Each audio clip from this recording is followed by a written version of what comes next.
Oh, yeah. I actually don't know. So, the reason this is called the Chains of Fate trilogy is because the overarching theme that Raelyn is facing is fate and destiny, which are these close but not the same concepts, right? Where fate is kind of set in stone and destiny's got a little bit more loose wiggle room in there, but they're both kind of like predetermined. You're going down this road.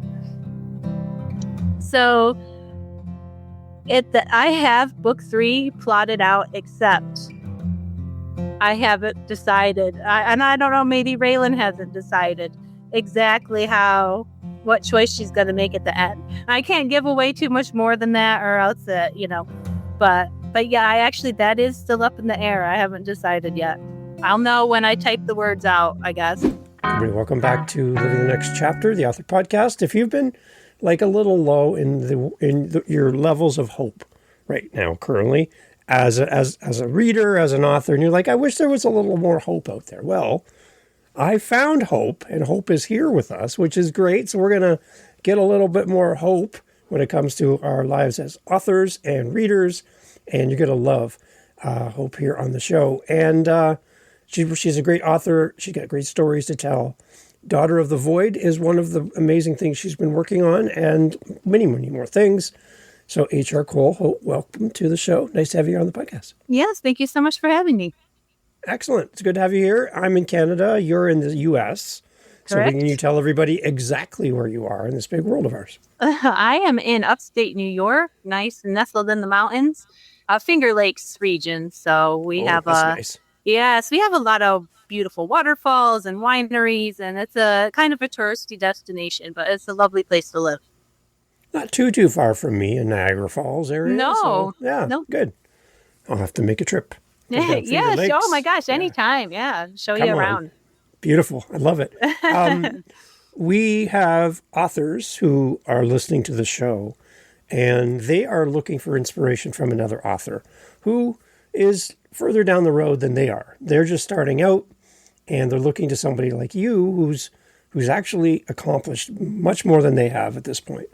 And I would love to know what would have been helpful for you to hear early on in your journey, maybe from a podcast or a conversation or an author that you meet, something that would have been inspiring or helpful for you to hear in your early days. And let's tell that author that's listening and give them some inspiration. But what would have been helpful for you to hear from another author when you first started writing? Probably to be forgiving and kind to yourself during your initial drafting process. I think we get hard on ourselves. We're like, I have to write every single day. I have to write for X hours every day.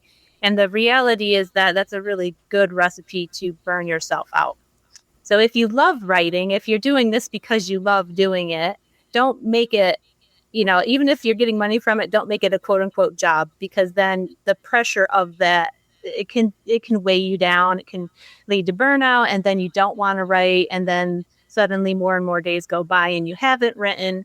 So if you have a day where you sit down and you're just staring at the screen and you type out 1 or 2 words and you're like, no, this isn't right, and you delete them, you type another 1 or 2 words, and you delete them, and you're just not making progress, it's okay to get up and just say, today's not the day, reorient your mind to something else, and just be kind to yourself about it. Don't get really hard on yourself. Don't be like, oh my gosh, I'm a failure because I didn't write today. That's not true. You want to write when you're going to be the most productive. And so you'll find that taking advantage of those days where you do like feel the flow, where you're in the zone, they outweigh and help balance the days that you need to take away from it. So I wish somebody had told me that. It's okay. Right. It's okay not to write every day. That's good. That's good permission. I like that. When you were writing early days, did you have somebody that you looked up to, somebody that you wrote with, kind of in community? Kind of tell me a little bit about your early days of writing. So my very early days of writing, and we're talking, grade school and on, that was more or less just imagination carrying you through the day. I think a lot of people can relate to the fact that school can be boring. And, you're locked in a classroom for 8 hours a day, and And sometimes you need a break from the analytical work that you're doing because you're learning, you're learning math and science and history. Sometimes you need a little bit of creativity in there. And schools they try with their art programs and, gym class to break up the monotony a little bit. But I think that for me, in those days, creative writing and short story writing at that point was just a break from it. And then later on, when I transitioned into, hey, I actually want to do this, maybe, publish a book, my oldest brother, who's also an avid reader, he decided that he also wanted to write a book. And so we were like, well, let's do this together, and we'll each send each other our chapters and we'll provide feedback and the motivation to keep going. So, and he also did publish a novel. Wow. Well, excellent. That's encouraging. It's nice to have somebody in your family that Yes. also kind of loves what you're doing and on the similar path. Yeah. Because I think sometimes as creative people, some of our family members don't really understand what we're doing or why. Mm-hmm. And we have to kind of sell them on the idea that, oh, I'm going to write a book, I'm going to start a podcast, I'm going to do whatever. And they're like, okay, but it's nice to have somebody with you, right? Yes. And honestly, that's probably my other big piece of advice is find your support system. Yeah. If you don't have those people actively around you in your life, because, even if family members are very loving and considerate, if they don't share the interest, it's sometimes difficult for them to show support. But find your people, whether it's a writing community or down at the local bookstore or, network, reach out. Nowadays, we have the internet. I mean, look at us, we're talking across the country borders, so you find people out there who give you the support you might not have immediately surrounding you because support system is huge. Yeah. And then the other thing I hear a lot from authors on the show is they get lots of great support in the process of writing. Editors, all these other people come along beside you, coaches and all that. The moment the book is done, it feels like everybody just leaves and kind of departs back into the forest. And you're standing Right. there going, where did everybody go? Yeah. And now I got to promote this thing. And you have to learn a new skill set. And for a lot of the authors I talk to, they're not the most out there type people. They like to write and be on their own, and that's their happy place. But to get in front of a bunch of people and now to start promoting this book and holding it up and everybody can buy my book, it feels like a little bit like a difficult challenge to learn a new skill, to start promoting. Any tips for an author on promoting your books? You have to put yourself out there. And I will say I am an introvert. I love to be at home in my little corner. Like, I even like it to be dark. My husband's a sunshine person, right? He likes the light in the house, and I'm like, turn the lights off. And I'm a cave person. But something really beautiful, I think, about human beings is that when we're faced with adversity, it's a really good opportunity to grow. So if you step out of your comfort zone, and obviously it's uncomfortable to do that, just remind yourself that this is a personal growth opportunity and you're bettering yourself for it. And yes, no, I don't want to learn, how to make the graphics for social media. And I don't enjoy those things inherently, but I do them. And then once you do them enough and they become a skill and a habit, and then suddenly it doesn't seem quite so daunting, but you just got to do it. Just grit your teeth and just put yourself out there and you'll be better for it. Okay. I like it. Let's talk about your author journey then for the readers that are listening, because they're always interested to hear what you've worked on and what you're working on. What was your first thing you started working on? What was your first project? And is that your first book that we're talking about today? Was that your first attempt? It's not actually. So my very first book that was handwritten in one of those cute little journals, you can still, the leather bound ones, you can still buy in the bookstores.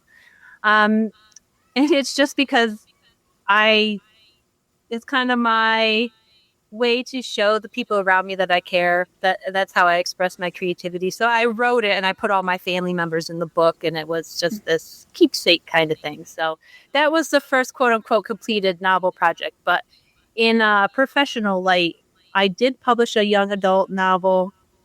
Oh boy, we're talking probably 12 years ago at this point. And it was a foot in the door, but there were a couple things in this learning process. Back then we didn't have access to the resources that authors do now. like now I can go on querytracker.com and there's this beautiful pre-made format that tracks all my stuff and, helps you write your letters. And when I first entered, I knew nothing about any of it. I just knew I wanted to write a book. And so I went to the library and I'm pulling out these books from like the 60s and 70s on how to write query letters. And um, Yeah. so I was inexperienced. And while I do still love that first young adult novel that I published, I was new to it. The publisher was new to it. I didn't know how to market it. I didn't know what to do. And again, back then, I certainly wasn't social media savvy. Social media, Instagram wasn't even a thing really. So, we were talking like the AIM MySpace days, and I just wasn't, I just never grew up with that. I didn't know anything about it as a young adult. And so, I had the book come out and it did poorly. And it's not because it wasn't a good book. It's because nobody knew about it. And I didn't know how to get that word out. And, when you work with a small publisher back then, it's not as easy. They don't have as broad a reach as like the big 5 publishers do. Yeah. They're not going to send you overseas or anything like that. So I was just like, well, it's a credential, right? I have this book. I did it. I went through the process. They got it done. But now I got to focus on real life, right? What can I do to make money in real life? And then, work takes over, and I took a break between that novel and this one. So that was the first project. Do you still have copies of the book where you can flip I through do. it and kind of, is it nice to reminisce and kind of look through it? It is. There's parts of it that are, as a more experienced author now, you look back and you cringe a little bit, like at word usage or things like that. But I don't look back at that as a negative experience. And there is a part of me that's like, this was not a standalone book. It was written to be a part of several books, and I should really go back and finish it. But that's going to be a back burner project if that ever happens. Okay. Yeah, so there might be an opportunity to go back and breathe new life in the story again. Oh, sure. The story itself, I really like, and I think it's still fairly unique in the world of young adult novels that are out there currently. But I wrote it at that time because I had nieces who were young adults. Now everybody's grown up. Now everybody in my family is an adult. And so my writing, and as I've grown as a writer, my writing has evolved into more adult prose and language. So that's where I find myself today. Let's talk about Daughter of the Void. Where was the idea for this book to come for you? This seems like a whole new world for you as an author. But yeah, where was the origin story of writing this book? How did this come to be?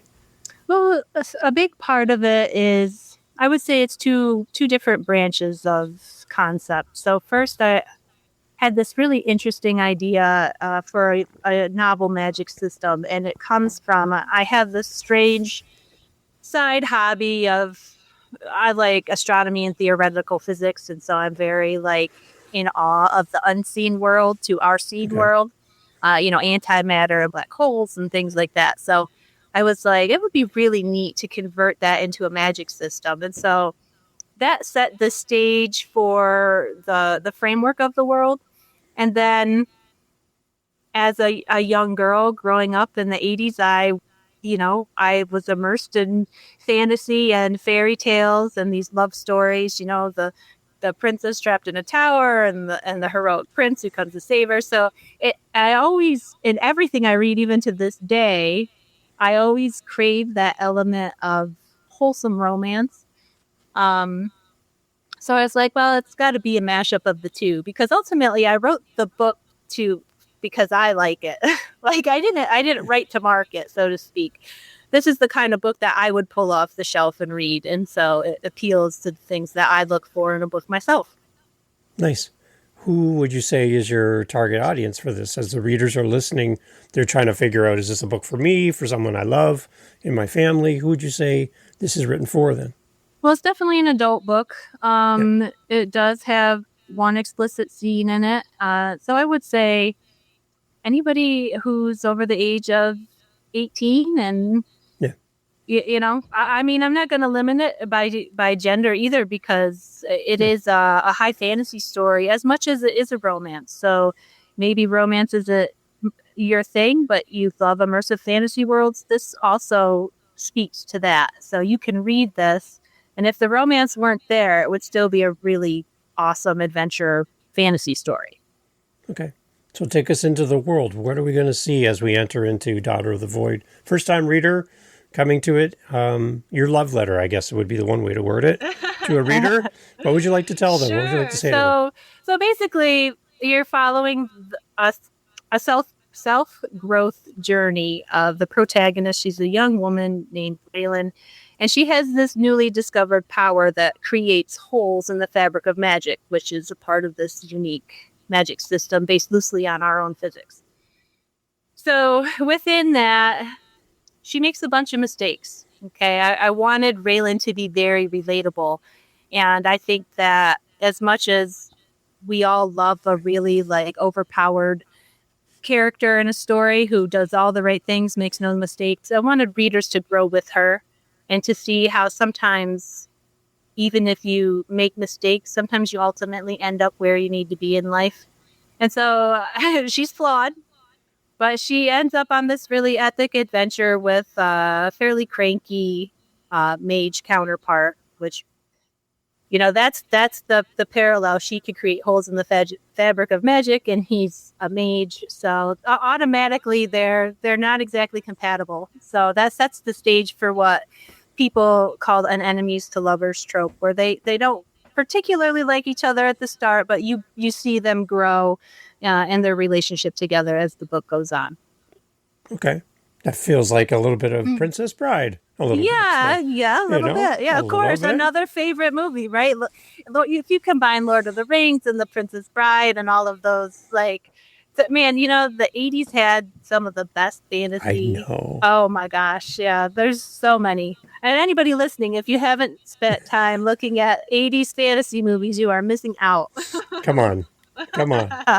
Yeah. Well, see, now I can feel a little bit of that influence just in the story that you're talking about now. That's great. hmm So when you talk about Raelyn, like you talk about her as a character, what kind of things do you admire about her as you kind of see the story develop and as you build this character? What kind of things do you kind of sit back and go, oh, I like this about this person? What two main things for her is she's driven by a desire to do the right thing. Yeah. So even when she's making perhaps not the best choices, they're always motivated by kindness and the desire to help. So that carries her through, and that really actually becomes her strength as the story carries on, because while it may initially have seemed like a weakness in the beginning, that commitment to kindness towards the end of the book really pays off. And she's also pretty critical of herself. And I made her that way because I think it's a narrative that a lot of people relate to, especially a lot of young women nowadays. The negative self-talk, the self-doubt. And I wanted them to see that in a character that ultimately really becomes a force to be reckoned with by the end of the series. So as we're reading through as a first-time reader of Daughter of the Void, is there a character that we should be aware of that we're like, oh, when you get to this character in the story, pay attention? Is there Yeah, something you can kind of, yes. without any spoilers, no spoilers? Yes, sure. So my antagonist, the villain in book one, is a woman by the name of Surat. And I designed her specifically to be what's called a sympathetic villain, which it basically means that she does some pretty awful things, but you get where she's coming from. Like there's a small part of you that's rooting for her, and you're like, man, she's not good, but I kind of get it. Mm. So I really want readers to see the parallel between Surat and Raelyn, and how they both have the same things in their world, but how they react to them is very different, and that's what drives their character development. So you kind of see where Raelyn's innate kindness drives her character development, whereas Surratt's hatred drives hers. So it's Okay. it's interesting. All right. As you're writing the book, did you get to points where your characters seemed like they were jumping up off the page, giving you direction on where they want to go next in the Oh story? yeah. There's this funny phenomenon. I don't know what it is. It happens in a split second. Like you don't even know it's happening, but you can have the most detailed outline and word for word, like a number count on how long the chapter is and everything. And then you're writing, and suddenly, like the character does something different. You type it out, and it's different. And I don't know what that is, but definitely happens. And then you look Interesting. at it, and you're like, yeah, this is what's supposed to happen right now. And I would say 99% of the time when that happens, I'm like, this is a better idea than whatever I had originally plotted out. So, It's got to be like a goosebump moment or something in that moment where this is happening and you're like watching it from a distance, but it's your yes, book. You're yes. writing it, right? It's honestly eerie. It is almost like, we talk about we're breathing life into characters. It is almost like you are. They take on this persona, and it's me, perhaps your subconscious knows better than you do in the moment how they should react. So I don't know, but it's eerie enough that when it happens, you take a second and you just kind of stare at it, and you're like, oh, all right, I guess that's where we're going with this. Okay, I'm following. I'm following. Yeah, I think that must be fun then, because then you're like, for a reader, it's going to be fun for them. If it's fun for you to write, it's going to be fun for somebody to read later, right? Right, definitely. All right. With Raelyn, like, is there something about her character or her as a person in your story that you don't know fully? Like, even the people closest to us, there's some things we don't really know about them, and we'd love to ask them a question and kind of go a little deeper, even with the people closest to us. This character, is there anything about her and her character, her backstory, something that you don't really have the answer to, even though you created this character? Oh yeah, I actually don't know. So the reason this is called the Chains of Fate trilogy is because the overarching theme that Raelyn is facing is um, fate and destiny, which are these close but not the same concepts, right? Where fate is kind of set in stone and destiny's got a little bit more loose wiggle room in there, but they're both kind of like predetermined. You're going down this road. So I have book 3 plotted out, except I haven't decided, and I don't know, maybe Raelyn hasn't decided Mm. exactly what choice she's going to make at the end. I can't give away too much more than that, or else, but yeah, that is still up in the air. I haven't decided yet. I'll know when I type the words out, I guess. It's interesting. I've asked that question of some of my other guests, and they're like, you know what? I don't know anything about their childhood. Like, I don't know anything about how they got to where I started the story and where it picked up from there. And they're like, you know what? That's an idea. Like, Yeah, I sure. should probably go back and dig a little bit deeper into their past and some of the people who shaped them as a person Hmm. before they got to me. And they're like, oh, maybe like a prequel. I got to do something different, Yeah, right? And yeah. think about that side of the story that I haven't really developed. But Hmm. yeah, I it's will say interesting. that Raelyn, my main characters are very fleshed out. I Good. have notebooks, and it's just basically a life story on them. But some of the side characters, I could have a very similar answer that I don't actually know what this person's childhood was like, or what motivates them, or why they are the way they are. So yeah. Okay. And what about the pacing of the book for the reader? What can we expect? So when I wrote it, I was concerned that it was too action packed. I Oh, was genuinely worried about that. I'm like, boy, there's stuff happening, like boom, boom, boom, boom. Um, but the feedback that I've gotten from readers is if they either think it's really balanced with the lulls and the action moments, or some say that um, there's some complain that there's too many lulls. So I think it's probably a nice mix.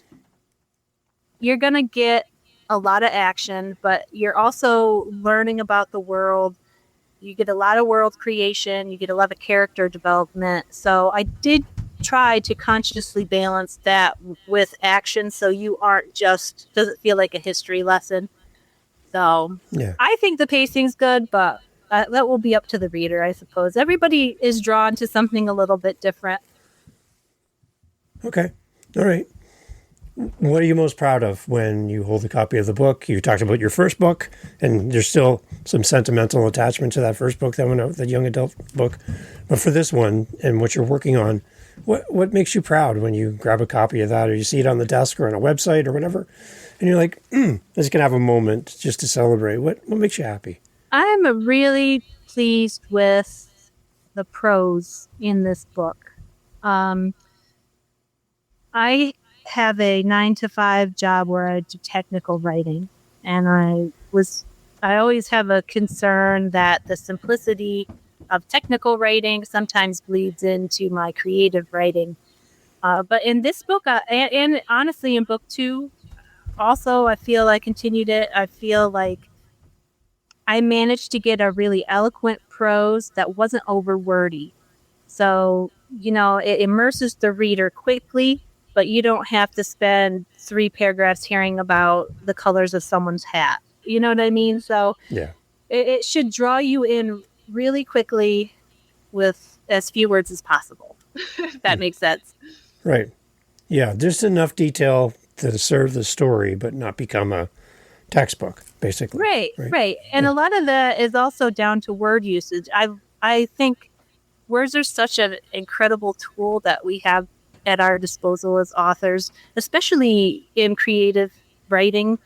You have liberties, you have descriptive liberties. And I think it's really fun to find the perfect word, because you could take a whole sentence to convey the atmosphere in the room, or there might be one word that puts the reader in it immediately. And there's something about finding that I really enjoy.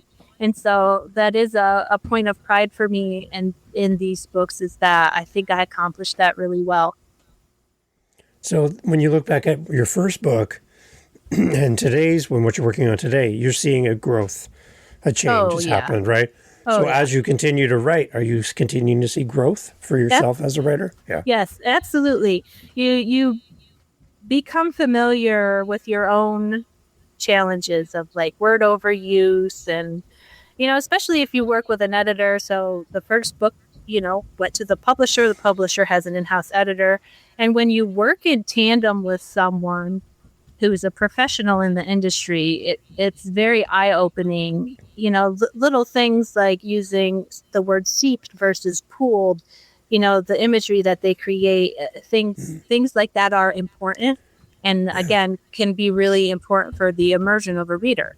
So it can be difficult as a starting author to set your ego aside and work with other industry professionals and take their feedback in a supportive way and not a critical way.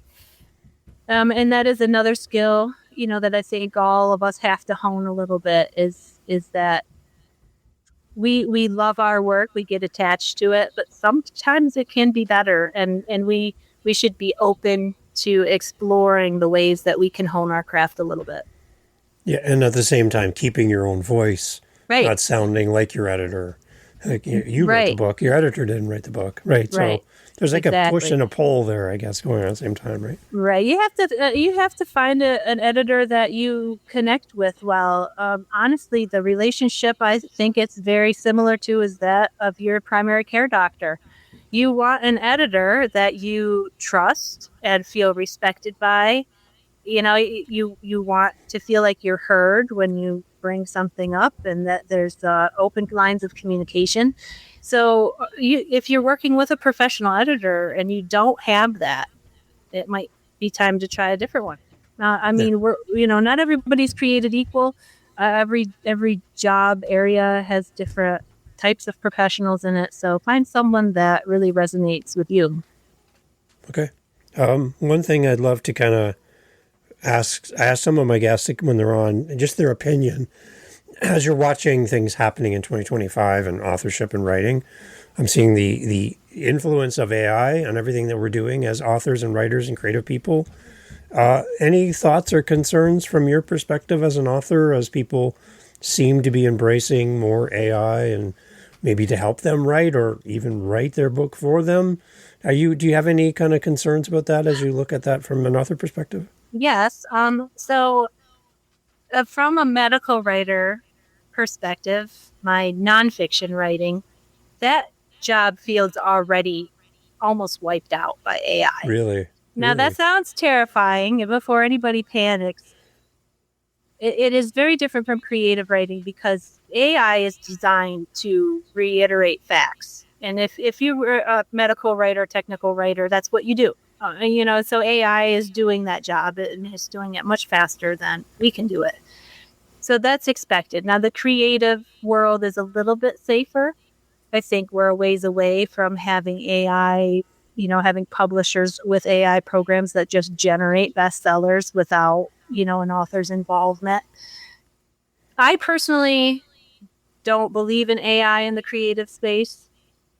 And that comes from a place in me where writing is something I love and it's a passion.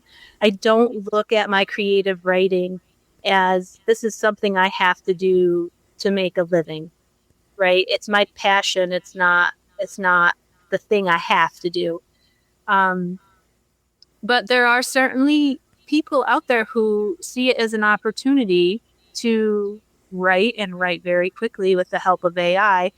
And maybe they don't really have that passion for the craft itself and they're just looking to pump books out.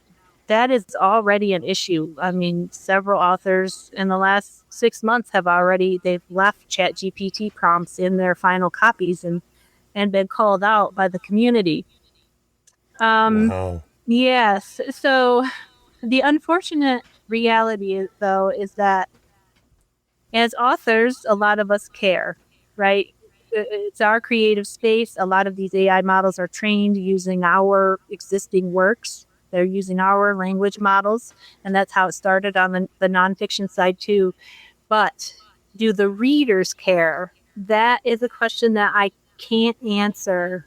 I don't really know. I haven't really gotten a sense that the average reader cares if the book they pick up and really love was completely written by the author or made partially with the help of AI. I don't know and I think until the readers really care, it's going to continue to be a problem for authors. Yeah, so like this show, my author podcast here, it started before AI was a real big thing and topic of conversation. I'm sure it was there in varying degrees, but not like it is right now. And what I love about podcasting and having people like you on the show is we get to hear from the person who created the characters, wrote the story, bled on the page as you wrote this. Like, this is your passion. This is who you are. And I'm not going to be able to interview an AI bot about their book they wrote in a millisecond. Right. They're never going to be an entertaining guest. So that's why I love this is the human connection behind the story. And when we see a book like yours on the shelf, we're like, oh, I know this person. I've heard their voice. I've heard this story. And this is a book for me. And I think that's the competitive edge, is that we can still connect with authors that we love through mediums like podcasting and all the other things. But the idea that we can actually have time with the author in this setting, I think, is one of the things that helps to counterbalance some of the dependence on AI. And the other thing I'm thinking too is I know podcasters who will have a guest on their show.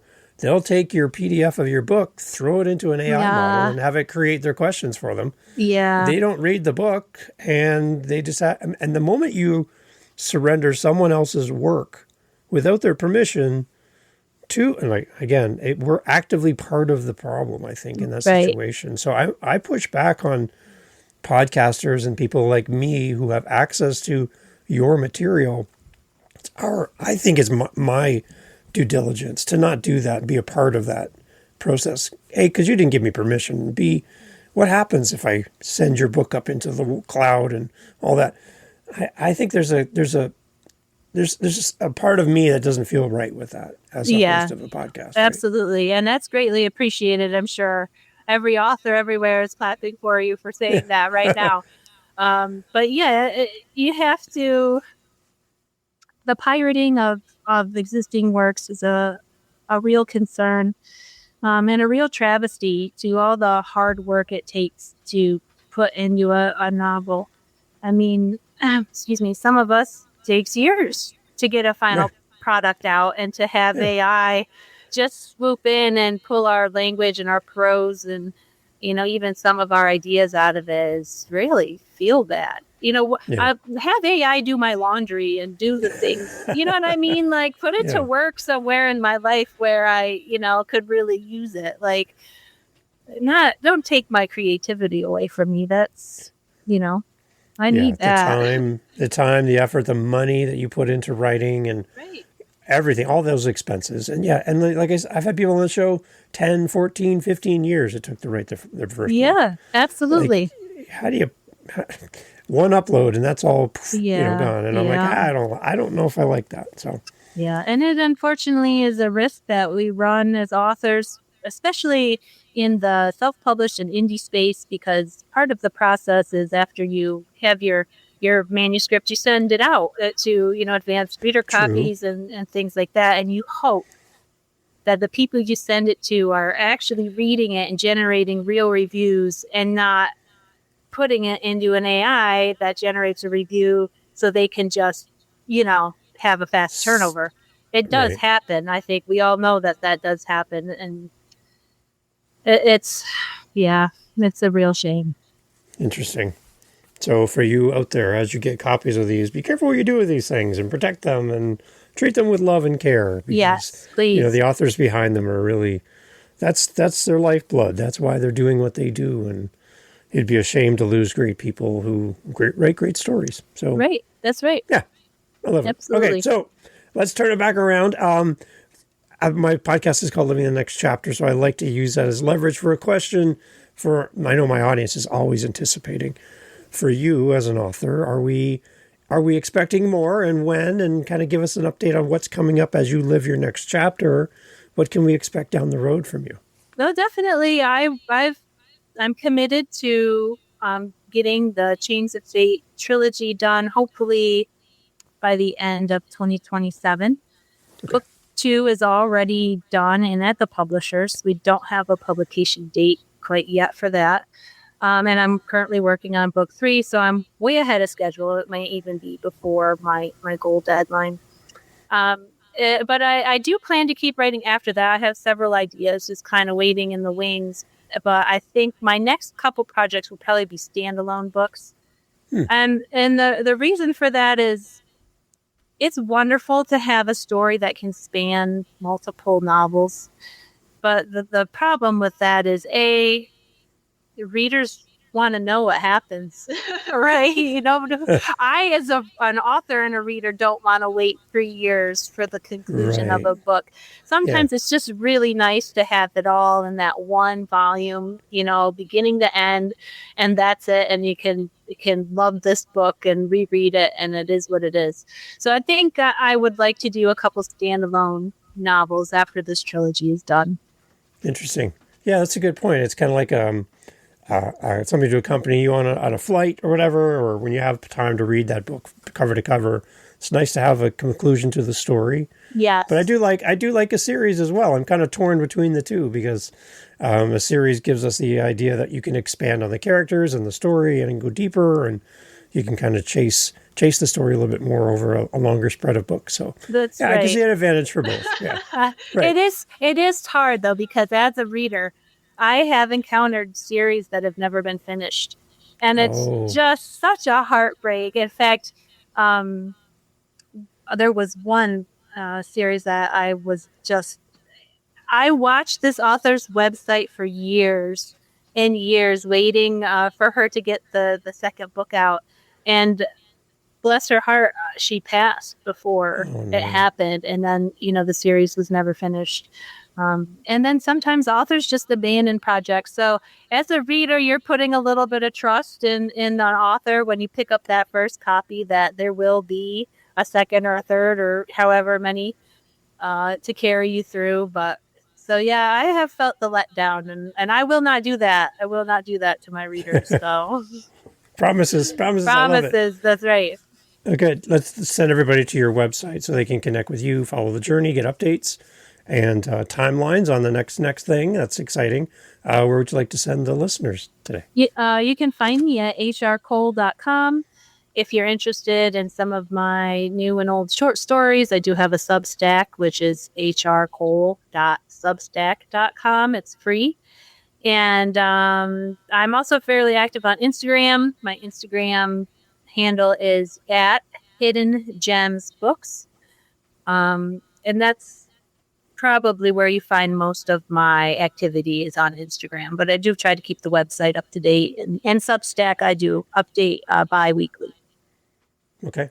And let's close off with one more message to the readers. What would you love people to know about this book? Well, what have we missed? What have we not touched on? Anything for the readers. Let's encourage them as they come to your book for the first time.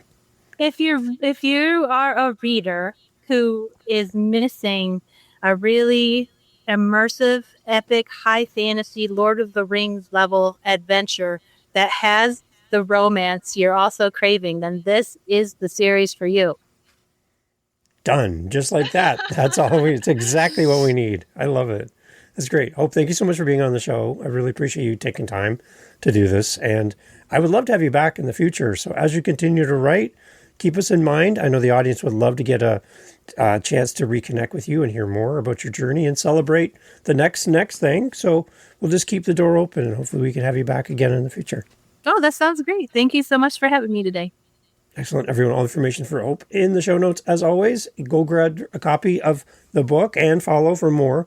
And not if, but when you buy Hope's book, leave a great review and tell people why you love this book so much. It's going to help other people fall in love with it.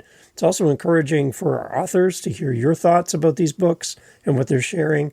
And as you listen to this, I know you know somebody else that's going to love this book. So tell them about the podcast, tell them about Hope, share her website and her socials, and let's encourage more people to come and find Hope and find more great stories. Hope, again, thank you so much for being part of the show.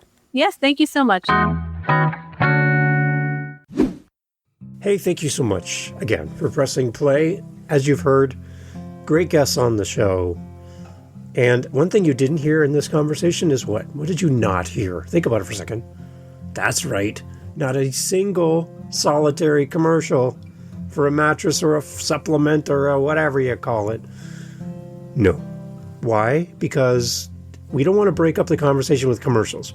So the fact that you're still here means that you are a fan of the show, I'm assuming. So if you want to help to keep the podcast going and to make me feel really happy, all I really care about is coffee, okay? I just got to be honest. I love coffee. I'm drinking one right now. It's starting to get cold. I need to warm it up. Helping us with our Buy Me a Coffee link over at livingthenextchapter.com and also in the show notes helps kind of keep the lights on around here. Remember, I'm doing this for free. I'm paying for everything. So I would love to have a little coffee donation, even $5 kind of fills up my cup. And I would love to enjoy a coffee from you. So if you're interested, again, thank you for listening. But you can use our Buy Me a Coffee link and fill up the cup. Thanks for being here.